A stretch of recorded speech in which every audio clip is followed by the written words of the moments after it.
Hello hello hello hello hello hello hello hello hello hello hello.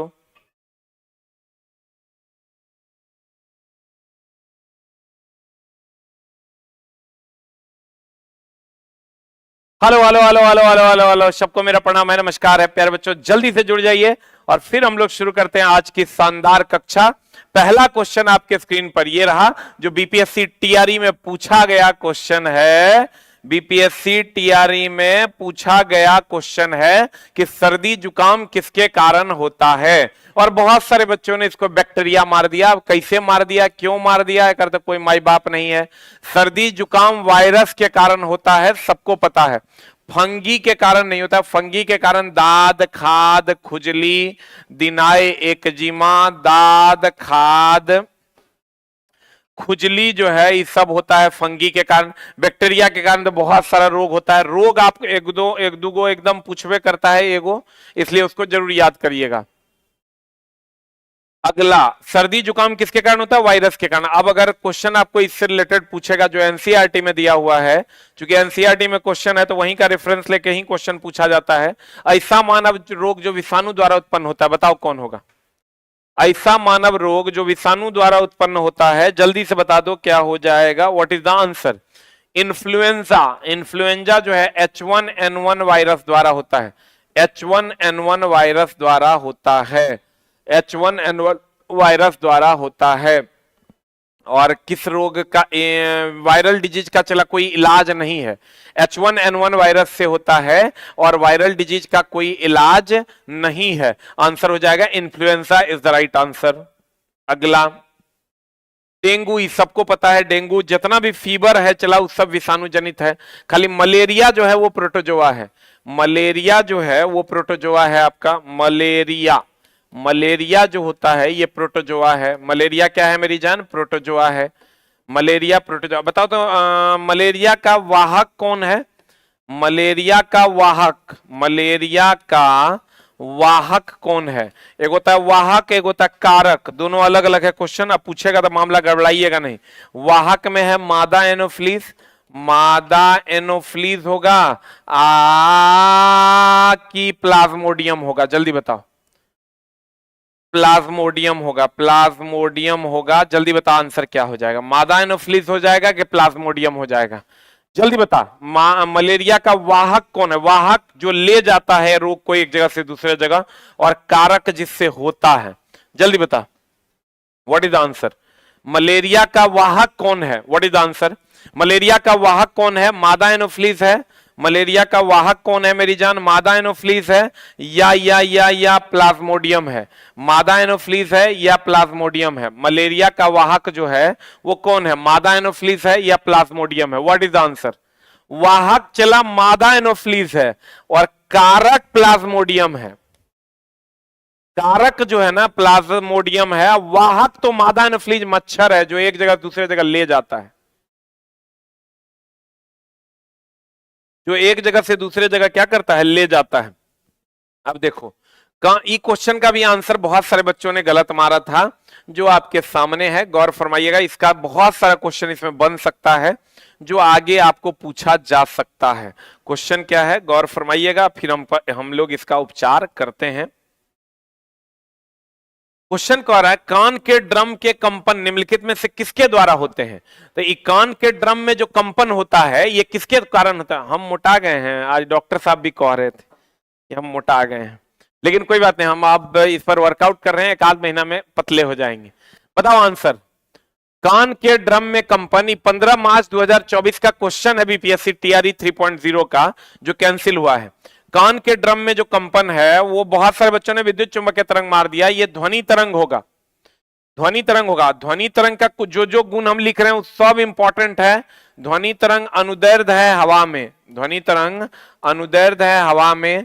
इसका ये ध्वनि तरंग के लिए माध्यम की आवश्यकता है, माध्यम की आवश्यकता है। ध्वनि तरंग के लिए किसकी आवश्यकता है मेरी जान, ध्वनि तरंग के लिए माध्यम की आवश्यकता है। ये निर्वात में गमन नहीं कर सकती, ये निर्वात में नहीं गमन करेगी, निर्वात में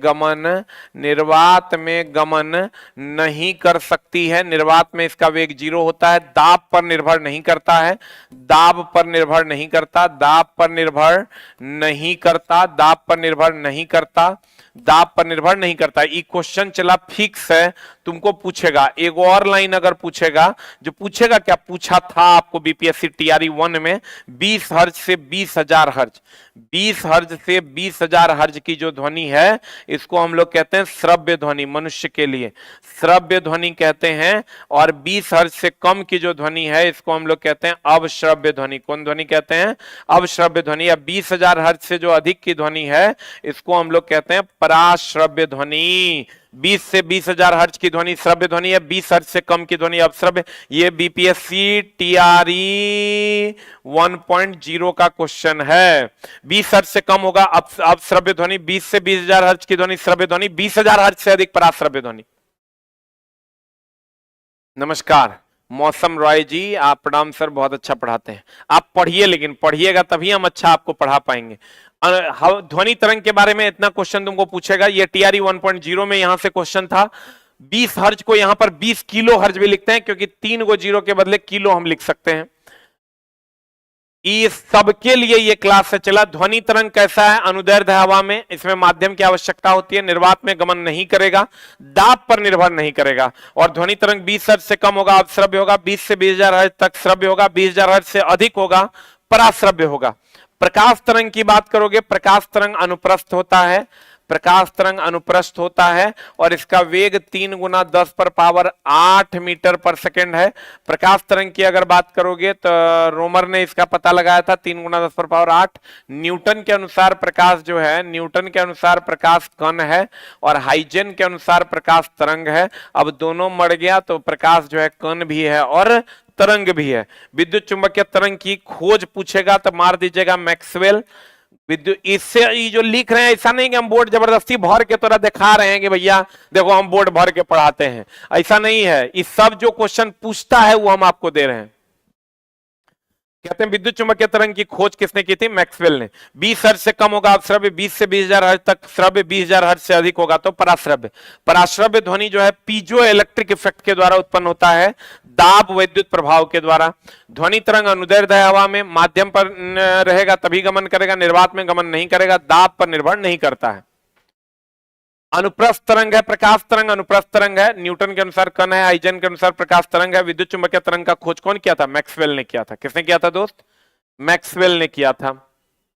जल्दी लिख, इससे बाहर क्वेश्चन नहीं जाएगा। बीपीएससी टीआरई 3 का भी क्वेश्चन है, आइए 1 का भी क्वेश्चन है, यहां से आप पलट के देख लीजिएगा, आपको मिल जाएगा।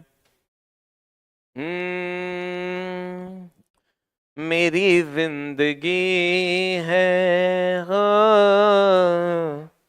अगला क्वेश्चन सोनार देख लो। चला, सोनार जो होता है क्या मामला है इसका? ये देखो, सब तरंग का अपना अपना यूज है। पराश्रव्य तरंग का यूज होता है सोनार में।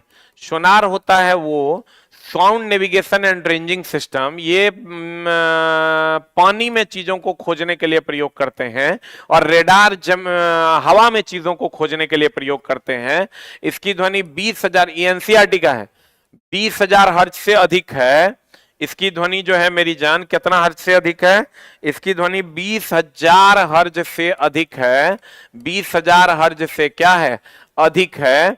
और अगर हम अल्ट्रासाउंड की बात करें, अल्ट्रासाउंड को हम लोग दाब वैद्युत प्रभाव, प्रकाश वैद्युत प्रभाव ना, दाब वैद्युत प्रभाव के द्वारा उत्पन्न करते हैं, दाब वैद्युत प्रभाव के द्वारा उत्पन्न करते हैं। और अवश्रव्य ध्वनि जो होती है, चला हृदय की ध्वनि जो 20 हर्ज से कम है, हृदय की ध्वनि, भूकंप की ध्वनि, भूकंप की ध्वनि, भूकंप की ध्वनि, हृदय की ध्वनि, भूकंप की ध्वनि, या हृदय की ध्वनि हो गई, भूकंप की ध्वनि हो गई। उसके बाद आ जाओ तुम कुत्ता, बिल्ली, सांप, ये सब सुन सकता है।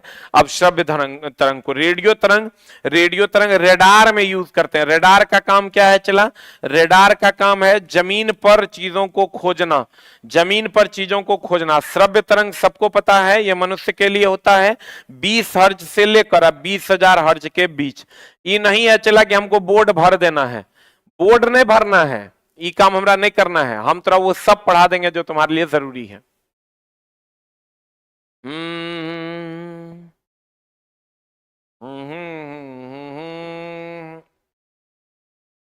ये क्वेश्चन हम आपको देते हैं, सोनार या रेडार किस सिद्धांत पर काम करता है? सोनार या, नॉलेज भी आपका बढ़ जाएगा और रिवीजन भी हो जाएगा। सोनार या रेडार किस सिद्धांत पर काम करते हैं दोस्त मेरे? एक ऑप्शन है परावर्तन, एक ऑप्शन है परावर्तन, और दूसरा ऑप्शन है अपवर्तन। परावर्तन और अपवर्तन, सोनार और रेडार किस सिद्धांत पर काम करते हैं? एक ऑप्शन है परावर्तन और दूसरा ऑप्शन है अपवर्तन। सोनार और रेडार किस सिद्धांत पर काम करते हैं? परावर्तन की अपवर्तन? What is the answer? Sonar और रेडार किस सिद्धांत पर काम करते हैं? जल्दी बता, परावर्तन के सिद्धांत पर या अपवर्तन के सिद्धांत पर? किस सिद्धांत पर काम करते हैं सोनार या रेडार? सोनार या रेडार दोनों बताओ किस सिद्धांत पर काम करते हैं? दोनों परावर्तन पर। वो अलग बात है कि सोनार में अल्ट्रासाउंड यूज करते हैं और रेडार में रेडियो तरंग यूज करते हैं।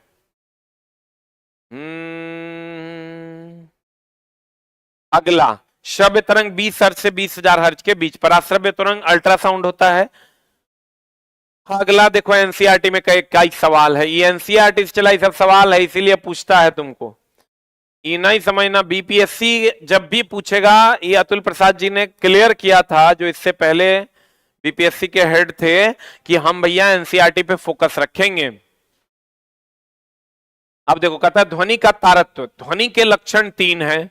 ध्वनि के लक्षण जो हैं, ध्वनि के लक्षण जो हैं वो 3 हैं। एक है तीव्रता, एक है तीव्रता, दूसरा है तारत्व, तारत्व, और तीसरा है गुणता। ये 3 लक्षण हैं ध्वनि के। तीव्रता निर्भर करता है आयाम पर, आयाम पर। तारत्व निर्भर करता है आवृत्ति पर, और गुणता निर्भर करता है अधिस्वर पर, अधिस्वर पर। और आयाम के कारण जो है धीमा या प्रबल सुनाई पड़ता है, यानी कम दूर या ज्यादा दूर जाता है। आवृत्ति के कारण जो है मोटा या पतला सुनाई देता है, मोटा या पतला। दोनों अगर समान हो तब जब अंतर होगा तो इसके कारण होगा। जैसे गायक के आवाज में अंतर हो गया, वाद्य यंत्र के आवाज में अंतर हो गया, वाद्य यंत्र के आवाज में अंतर हो गया, परिचित के आवाज में अंतर हो गया। ये सब होता है गुणता के कारण। देखो, इससे बाहर क्वेश्चन नहीं जाएगा। एक क्वेश्चन यहां से एकदम बनता ही बनता है, अभी तक नहीं पूछा है, इस बार पूछेगा, क्योंकि इससे पहले 20 हर्ट्ज से कम वाला अवसर पराश्रव्य से क्वेश्चन पूछा, उसके बाद तुमको पूछ दिया वो इससे पहले जो अभी हम क्वेश्चन दिखाए थे। अब इसके बाद जो क्वेश्चन बचा है वो यही है। पेपर लीक करवा दिया अतुल बाबू ने सेटिंग से, ई कौन सा कमेंट्स कर रहा है? इस सब पर चला अभी कोई बात नहीं करना है, इधर आप पढ़ाई पे ध्यान दीजिए।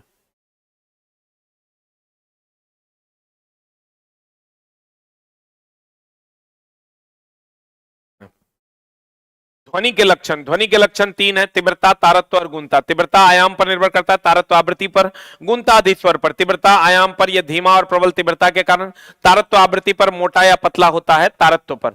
तब कहता है ध्वनि का तारत्व ज्ञात किया जाता है, तो जब ये तारत्व की बात किया करेगा मतलब आवृत्ति पर। ई लेकिन चला उल्टा हो जाता है।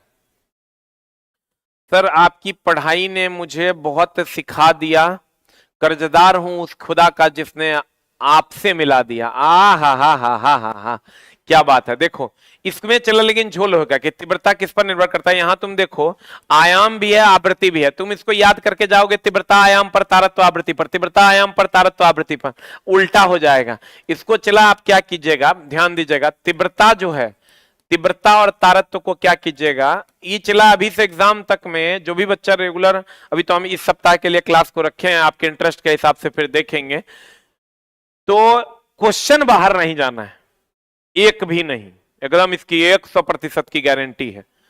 तीव्रता जो है चला, देखो इसमें ती है, एगो आवृत्ति पर निर्भर करता है, एगो आयाम पर निर्भर करता है। समझ लो थोड़ा सा, जैसे एगो आयाम पर एगो आवृत्ति पर निर्भर करता है, तो यहाँ ती उल्टा होता है। इसमें ती है ना, तो यहाँ ती होगा, यहाँ ती होगा तो यहाँ ती होगा। ती देखो इन दोनों में केकरा में, आवृत्ति में, तो यहाँ आवृत्ति हो जाएगा, यहाँ आवृत्ति होगा। इसको हम कहते हैं ती उल्टा होगा, ती उल्टा होगा।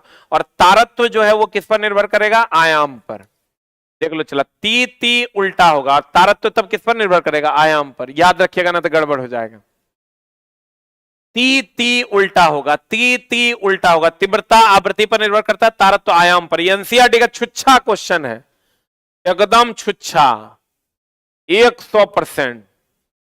अच्छा बताओ चला, ध्वनि का वेग के लिए अगर क्वेश्चन दे दे, ध्वनि का वेग के लिए अगर क्वेश्चन दे दे, तुमको एक ऑप्शन दे दे 332 मीटर पर सेकेंड, और दोस्त मेरे एक ऑप्शन दे दे तुमको 331 मीटर पर सेकेंड, क्या मारिएगा जल्दी से बता दीजिए। एक ऑप्शन 332 मीटर पर सेकेंड है, एक दे दे 331 मीटर पर second, what is the answer? मेरी जिंदगी है, जो कंटेंट दे रहे हैं उसको नोट कर लो, उतना से बाहर नहीं जाएगा क्वेश्चन, जल्दी बता।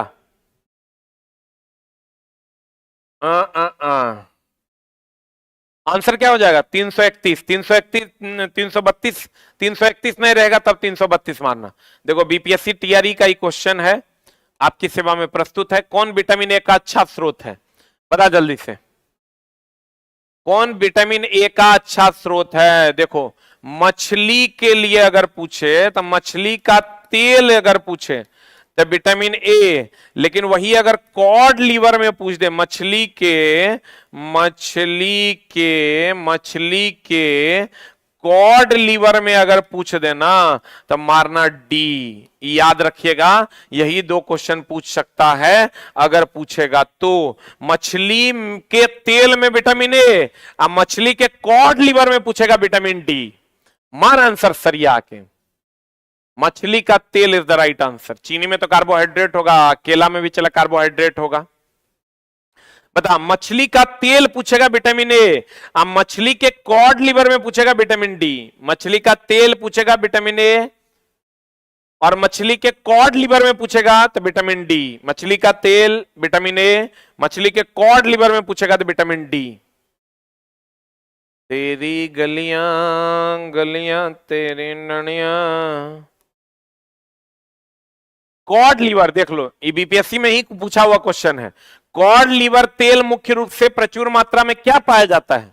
हम बोले ना, यही क्वेश्चन जब भी रहेगा चला, इर्द गिर्द का ही क्वेश्चन पूछा जाता है। जल्दी बता, vitamin D is the right answer. अब बता, सपना के लिए, सपना याद रखने के लिए, सपना याद रहे उसके लिए कौन विटामिन? जल्दी बता। B1, दूसरा B2, तीसरा B5 और चौथा B6। जल्दी बता, सपना अधिक समय तक याद रहे इसके लिए कौन विटामिन? ले, ये तो सब पता होगा, गाजर में विटामिन ए वगैरह वगैरह ये सबको पता होगा।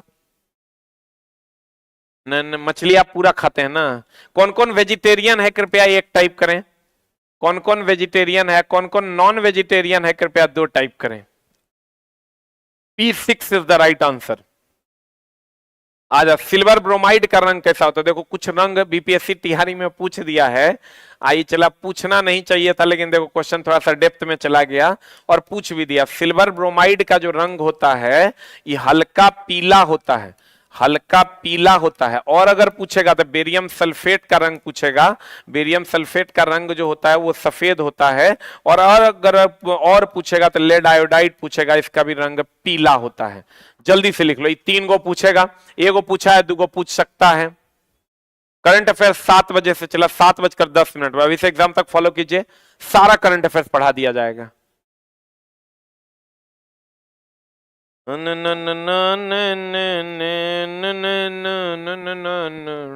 AgBr सिल्वर ब्रोमाइड हल्का पीला रंग हो जाएगा, बेरियम सल्फेट सफेद रंग हो जाएगा, लेड आयोडाइड पीला रंग हो जाएगा। ये सब अवक्षेप है जो रक्त जल में अघुलनशील है। आंसर इसका क्या हो जाएगा? हल्का पीला है नहीं, उपर्युक्त में से एक से अधिक इनमें से कोई नहीं। आंसर बता क्या होगा? E for Apple is the right answer. जल्दी लिख, सिल्वर ब्रोमाइड हल्का पीला रंग, बेरियम सल्फेट सफेद रंग, लेड आयोडाइड, और ये सब अवक्षेपण अभिक्रिया का उदाहरण है। अवक्षेपण अभिक्रिया का उदाहरण है। अवक्षेपण अभिक्रिया में जो अवक्षेप बनता है वो जल में अघुलनशील होता है। अवक्षेपण अभिक्रिया का जो अवक्षेप बनता है वो जल में क्या होता है? अघुलनशील होता है। जल्दी लिख, एगो तुमको बीपीएससी टीआरई में दोस्त पूछा है 15 मार्च को, अब बाकी हम 2 गो लिख दिए हैं, इससे बाहर क्वेश्चन नहीं जाएगा। अब एनसीईआरटी में इससे रिलेटेड, रंग से रिलेटेड कौन क्वेश्चन है वो भी देख लेते हैं। देखो हमारा सेटिंग ही ऐसा है चिल्ला जी कि अब एनसीईआरटी में रंग से रिलेटेड कौन क्वेश्चन है वो देख लेते हैं। बताइए जल्दी से, एनसीईआरटी में रंग से रिलेटेड कौन क्वेश्चन है वो देख लेते हैं। देखिए एनसीईआरटी एग्जाम्पलर में जो क्वेश्चन आपका दिया हुआ इसीलिए वहां रंग से रिलेटेड क्वेश्चन पूछा है कि आतिशबाजी में प्रदर्शन दिखाई देने वाला हरा रंग कौन सा रंग देगा। हरा रंग जो होगा वो क्या देगा, जल्दी बता। हरा रंग जल्दी से बता दो क्या दे देगा, जल्दी बता। हरा रंग क्या दे देगा, बेरियम। बेरियम हरा रंग दे देगा, जल्दी बता। बेरियम कौन रंग दे देगा, हरा रंग दे देगा। और अगर हम बात करें चला एस्ट्रोंसियम सल्फेट की तो वो लाल देगा। एस्ट्रोंसियम की अगर हम बात करें या एस्ट्रोंसियम सल्फेट की तो वो कौन रंग देगा, लाल रंग दे देगा। सोडियम की बात करोगे तो ये पीला रंग दे देगा। सोडियम की बात करोगे तो कैसा रंग दे देगा, पीला रंग दे देगा। जल्दी से लिख, सोडियम कौन रंग दे देगा, पीला रंग दे देगा।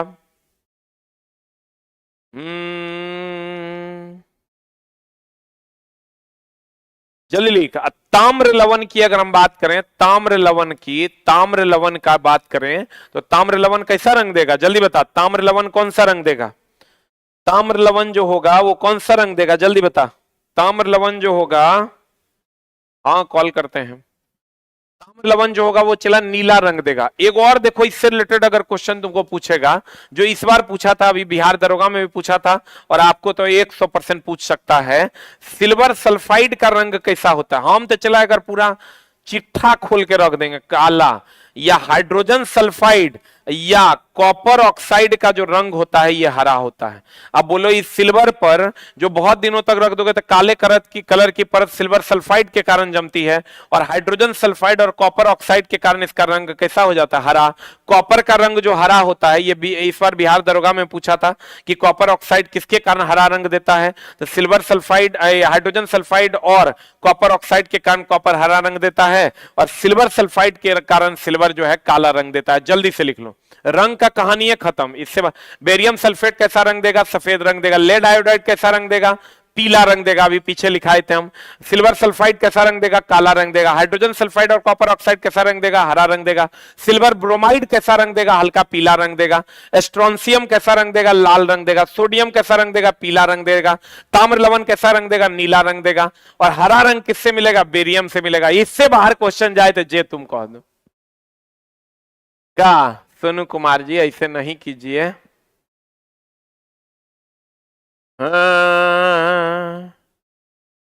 जल्दी बता दीजिए, जल्दी बता दीजिए what is the answer. Silver sulphide कैसा रंग देगा, काला। हाइड्रोजन सल्फाइड कॉपर ऑक्साइड हरा रंग देगा। ताम्र लवण नीला रंग देगा। बेरियम जो होगा वो कैसा रंग दे देगा मेरे दोस्त, हरा रंग दे देगा। सोडियम पीला रंग दे देगा। एस्ट्रोंसियम लाल रंग दे देगा।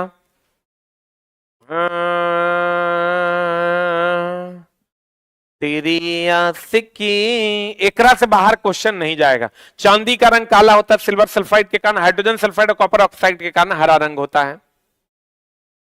अभी तुरंत बताए थे, बताओ तो, चलो याद अगर तो रहा है, अभी तुरंत पिछला स्लाइड में बताए हैं, जल्दी बता। बेरियम सल्फेट का रंग, बेरियम सल्फेट का रंग जल्दी बता, पीला आकि सफेद। हम हमेशा बच्चों को बताते हैं, बाबू रे पढ़ लो, ये रंग वंग का जो है ना इतने चक्कर है, इतना पढ़ लोगे तो और काम हो जाएगा। आपके बहुत बड़े फैन हैं जी, एसके झा फैन, बहुत बहुत धन्यवाद। अच्छा चलो कलर का पूरा लिस्ट दे दें, यही ना, ये लोग कलर का पूरा लिस्ट लिखा देते हैं, इसका आंसर सफेद हो जाएगा। लो हम पूरा लिस्ट लिख लेते हैं। सिल्वर ब्रोमाइड ले लो, इसका रंग भूरा हल्का पीला होता है, हल्का पीला होता है, ये लो लिख दिए। उसके बाद ले लो बेरियम सल्फेट BaSO4, इसका रंग जो होता है सफेद होता है। बेरियम सल्फेट का जो रंग होता है ये सफेद होता है। उसके बाद ले लो लेड आयोडाइड PbI2, इसका रंग जो होता है ये पीला होता है। उसके बाद तुम ले लो सोडियम, सोडियम इसका भी रंग कैसा होता है, पीला होता है। उसके बाद यहां से ले लो तुम क्या, barium, barium barium barium, barium का रंग कैसा होता है मेरी जान, बेरियम का रंग जो होता है वो कैसा होता है, बेरियम का रंग आपका एक क्वेश्चन है, बेरियम का रंग कैसा होता है, यहां से देख लो हरा रंग का होता है, इरट्टा मारना पड़ेगा चला। उसके बाद स्ट्रोंसियम का रंग जो होता है, स्ट्रोंसियम, बेरियम का रंग चला नीला भी होता है, इसलिए जो वैसे क्वेश्चन आपका यही पूछता तो यही मारिए। स्ट्रोंशियम का रंग जो होता है वो लाल होता है। और अगर हम बात करें सिल्वर सल्फाइड Ag2S का रंग कैसा होता है, काला होता है। और अगर हम बात करें H2S का और कॉपर ऑक्साइड का रंग अगर बात करें तो हरा होता है। इससे बाहर रंग चला जाए तो जे तू कह दो।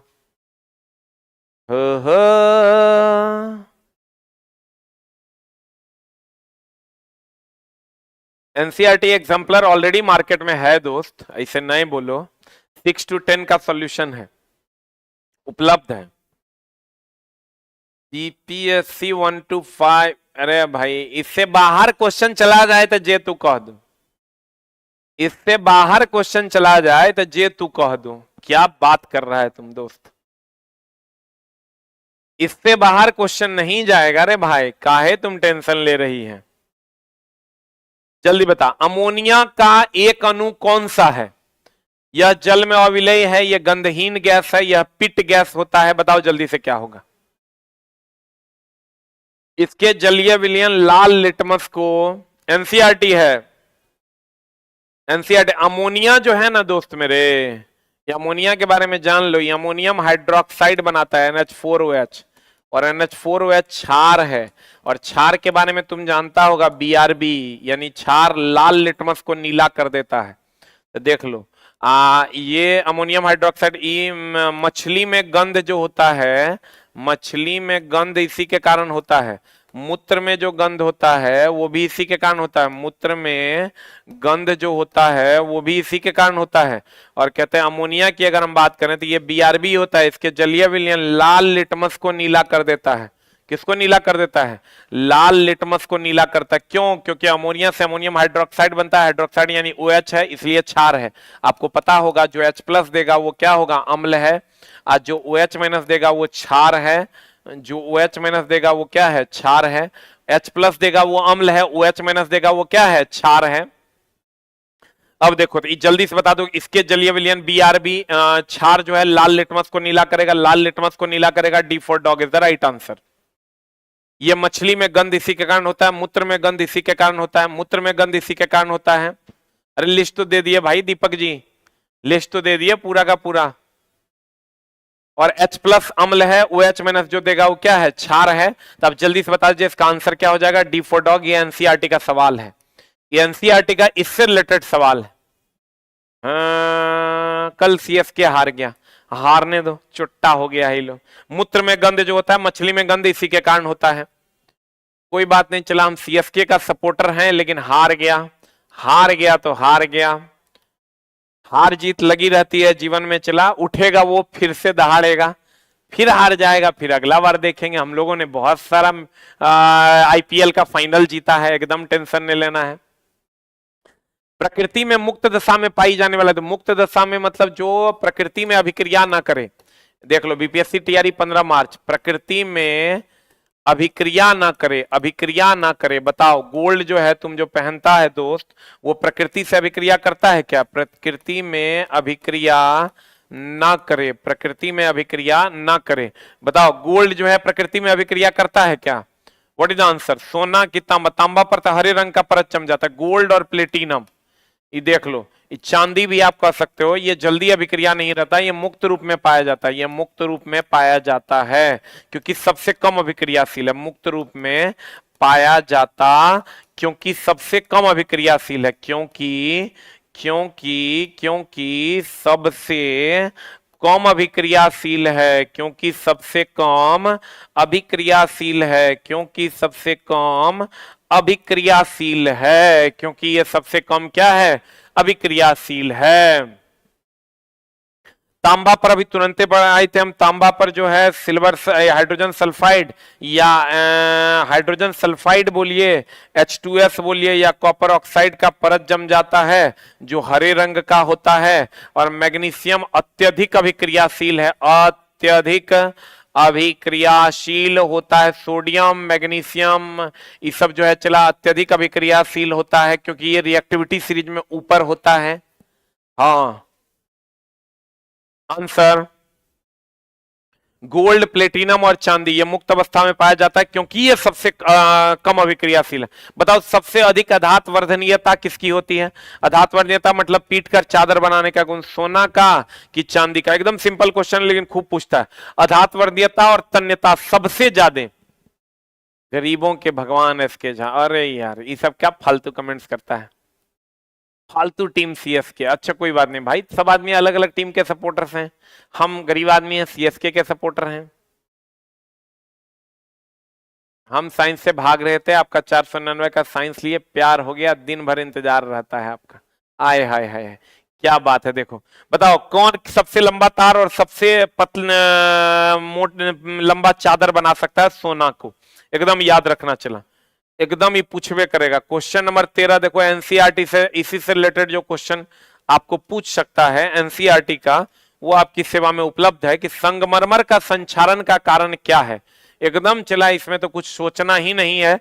अम्ल वर्षा, अम्ल वर्षा। कोहरा जो है ये पूछता है, चला याद रखना, ये गैस में द्रव का मिश्रण है, गैस में द्रव का मिश्रण है। और CFC तो कुछ नहीं है, धुआं, ये धुआं याद रखिएगा, गैस में ठोस का मिश्रण। एक क्वेश्चन यहां से ये करेगा, जैसे शरबत बनाते हैं ना तो पानी में चीनी डालते हैं, ज्यादा में कम डालते हैं, तो देखो कोहरा में गैस ज्यादा होता है, द्रव की बूंदे कम होती है, तो गैस में द्रव है, गैस में द्रव है।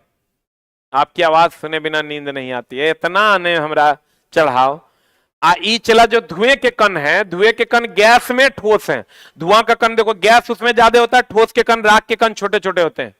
जैसे हम लोग कहते हैं ना पानी में चीनी डालते हैं, क्योंकि पानी ज्यादा होता है चीनी कम होता है। ई चला ये जो गैस में द्रव है, इसमें कौन कौन आता है? इसमें कोहरा आता है, धुंध आता है, इसमें कुहासा आता है, ये सब आता है, कोहरा, धुंध, कुहासा, ये सब गैस में द्रव है। ये सब गैस में क्या है? चला द्रव है। मैथ का क्लास चला यूट्यूब पे 10:30 बजे रात में होता है। आप विश्वास कीजिए, अगर आप मैथ रेगुलर कर लेते हैं 100% आपको बीपीएससी टीआरई 3.0 4.0 में दिक्कत नहीं रहेगी। उतने अच्छे टीचर हम लगा दिए हैं, एक बार आप करके देखिए, आपको मजा ना आए तो कहना। जल्दी बताओ। कोहरा, कोहरा गैस में द्रव का मिश्रण है, धुंध भी गैस में द्रव का, लेकिन अगर हम बात करें धुएं का तो ये गैस में ठोस है, क्योंकि उसमें ठोस के कण होते हैं, गैस में ठोस है, गैस में ठोस जो है वो कोहरा है। अगला प्रश्न आपके स्क्रीन पर, और इस क्लास से रिलेटेड अगर चला आप सेम टाइप के क्वेश्चंस को अटेम्प्ट करना चाहते हैं कि सर ने जो हमको बताया इससे रिलेटेड क्वेश्चंस मेरा बन रहा है कि नहीं, सामने पिन किया हुआ एक लिंक, उस पर क्लिक कीजिएगा, एक क्विज आपको मिलेगा, आज के क्वेश्चन से रिलेटेड क्वेश्चंस मिलेगा वहां।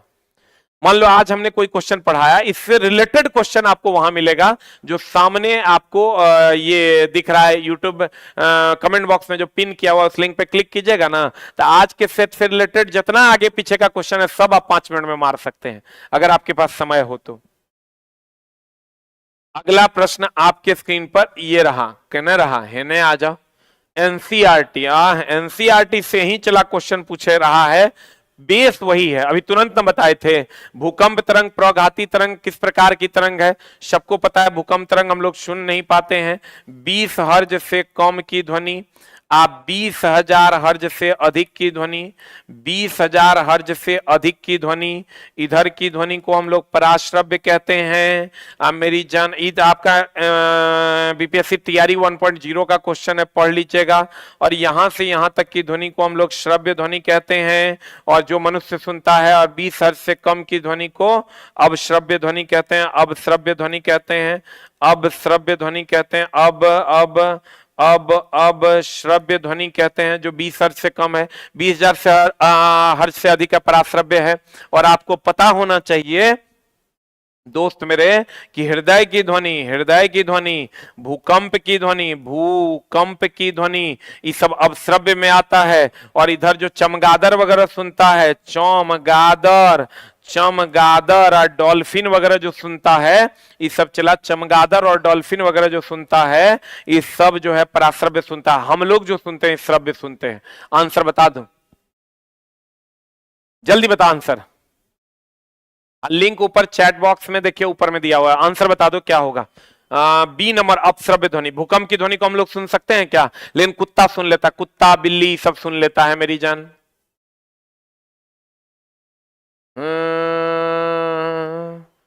भूकंप की ध्वनि जब भी होगी चला 20 हर्ट्ज से कम होगी, हम लोग नहीं सुन सकते हृदय और भूकंप की ध्वनि। 20 से 20,000 हर्ट्ज की ध्वनि श्रव्य ध्वनि, 20,000 हर्ट्ज से अधिक पराश्रव्य ध्वनि। एनसीईआरटी एग्जाम्पलर का क्वेश्चन है ये। आजा मेरी जाने मोहब्बत, आंसर बता जा हमर चलवा को। एनसीईआरटी है तो का हो गया, एनसीईआरटी है तो का हो गया, चलवा हमर बनाएगा कि एनसीईआरटी है तो का हो गया। क्वेश्चन कह रहा है मेरी जाने मोहब्बत कि निम्नलिखित में उसके अधात्विक गुण के बढ़ते क्रम में व्यवस्थित कीजिए। तो ये हमेशा ध्यान रखिएगा कि इधर वाला जो तत्व होगा वो धातु होगा और इधर वाला जो तत्व होगा वो अधातु होगा।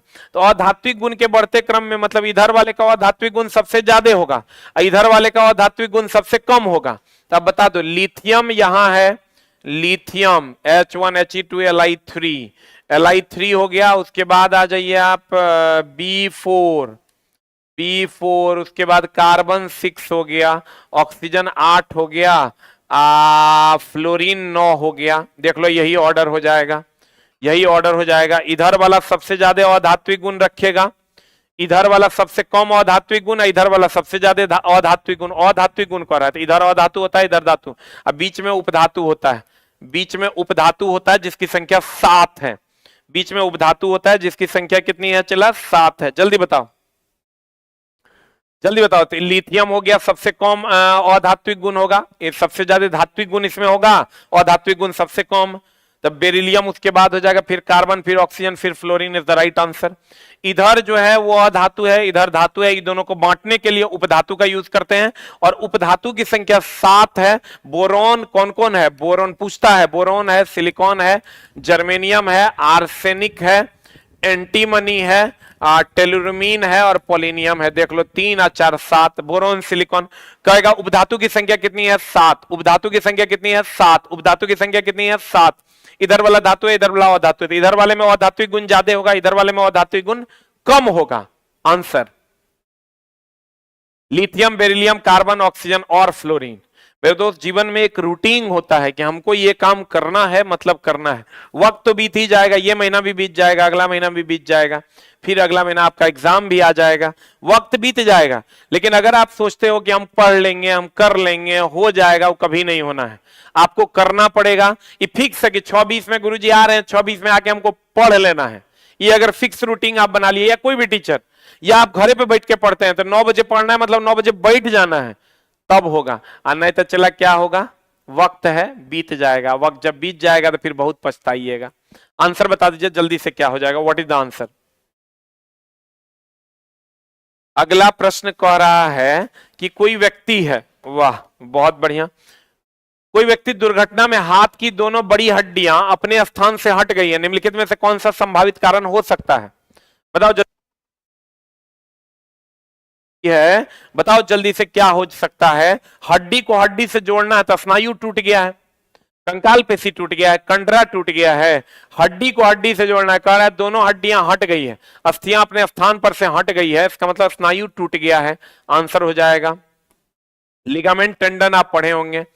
पाचन के दौरान उत्पन्न जठर रस, हो राजा, पाचन के दौरान जो जठर रस होता है वो अम्लीय होता है, और अम्लीय उदर में भी जो जन्म लेता है, उदर में भी जो अम्ल का श्रवण होता है वो है HCl, वो भी अम्लीय है। और अम्लीय आपको पता होना चाहिए दोस्त मेरे कि 7 से कम होगा तो अम्लीय होगा, 7 से कम होगा तो अम्लीय होगा, 7 से अधिक होगा तो क्षारीय होगा, और 7 होगा तो उदासीन होगा, 7 होगा तो उदासीन हो जाएगा। जल्दी से बता दीजिए क्या हो जाएगा? जठर रस कह दे, पेट का अम्ल कह दे, HCl हाइड्रोक्लोरिक एसिड होता है। जल्दी बताओ, व्हाट इज द आंसर? हाँ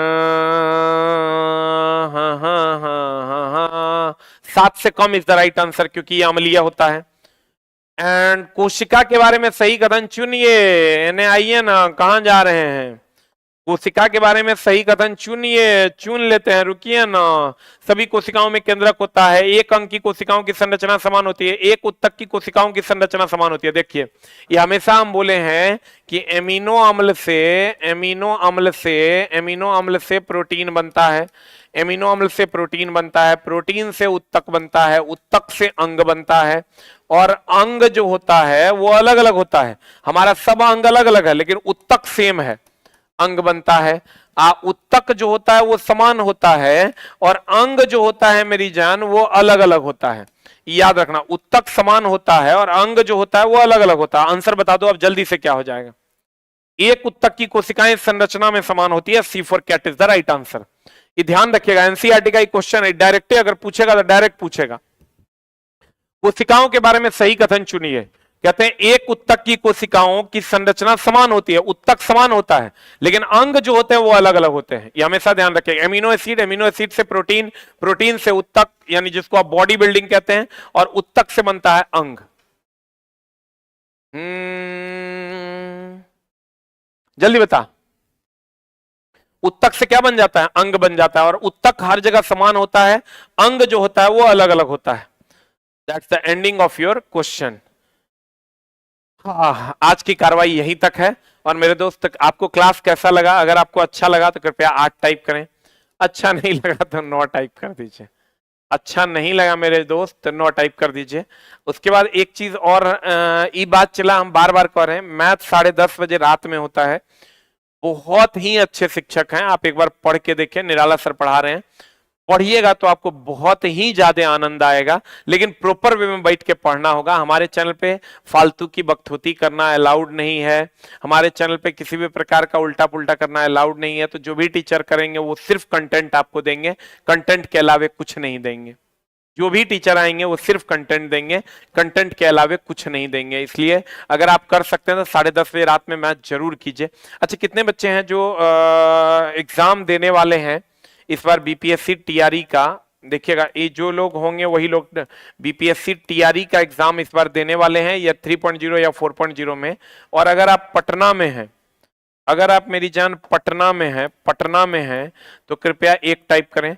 और अगर आउट ऑफ पटना है तो 2 टाइप करें। वही बच्चे टाइप कीजिएगा जो बीपीएससी टीआरई का इस बार एग्जाम दीजिएगा 3.0 या 4.0। अगर आप पटना में हैं तो 1 टाइप कीजिए, 2 पटना में नहीं है तो आउट ऑफ पटना है तो 2 टाइप कर दीजिए।